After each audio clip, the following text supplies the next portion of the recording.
This girl go inside church. 100-level microbiology student of Uniben. Go inside church. Go read inside church.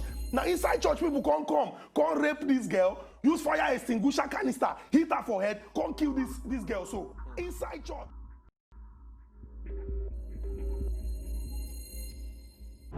As I stand here in tears, I know no one will understand, and that's one of my greatest fears. I cannot even explain the horror I went through. It was a secret I kept and no one knew.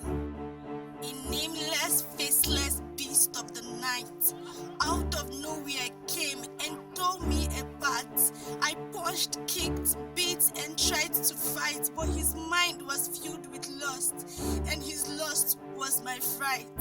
With every thrust he took, he injected me with a certain kind of pain, a pain that can never be washed away by a heavy rain. I tried to think, but I felt insane. I cried out loud because tears was the only thing that could drain this pain away. In a few minutes, he was done, and I was dusted.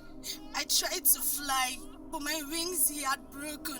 I tried to talk, but my voice he had stolen. I looked at myself and felt nothing but wasted.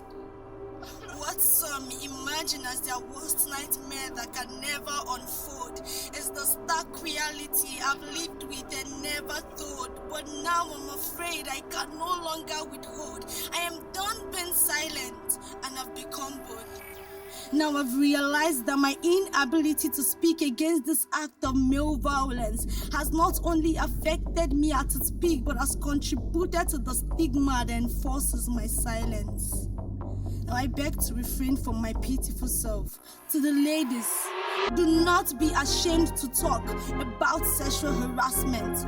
Do not blame yourself for being raped, for we live in a world where your skirts can never be long enough to cover your beautiful legs. So pose. Ladies, we live in a world where the males who are supposed to be your mate will slap you in the face and make you feel like Satan's stolen piece of rose. Ladies, we live in a world where the beauty they say you possess has now become your own weapon of destruction.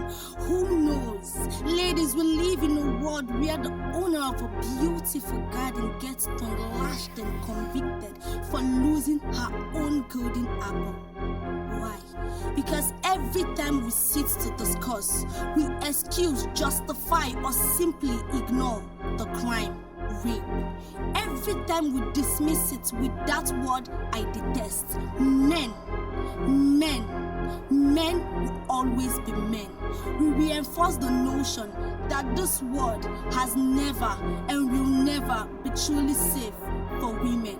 Rape is a crime against humanity, an unforgivable crime against womanhood but reality. Listen to the great voice of wisdom and stop those unjustifiable acts from the hate kingdom. But I've stand to fight and I've lost my fright. It's my safety we're talking about and the others I speak loud, because in the scareful thick night I shouted aloud, but no one came to my rescue.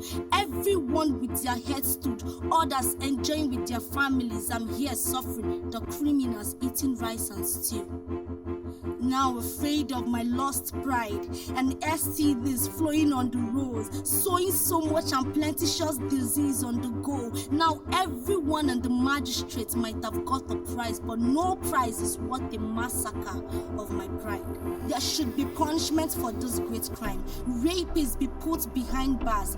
Things should be inscribed fast because of time, because we lay out the weeks of their diseases in their sacks. For now is the moment for those beasts to zip up and stop this, to avoid internal shut up. Enough destinies and families you have ruined. Much lives have also been lost through you.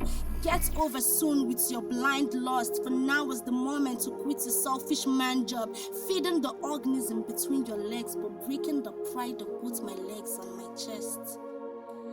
Because into me as in pierced in vein, I carefully shrinked in pain, not knowing what to do as inhaled in sweetness, but my life has been shattered and covered in bitterness. I have written, fought, sung, drawn, But you didn't listen.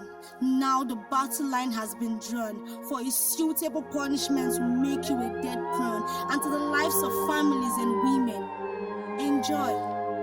And to all those beasts all over the world, nothing comes too easy with injustice and force. And with all these charges, the truth will prevail. For justice and truth must always travel.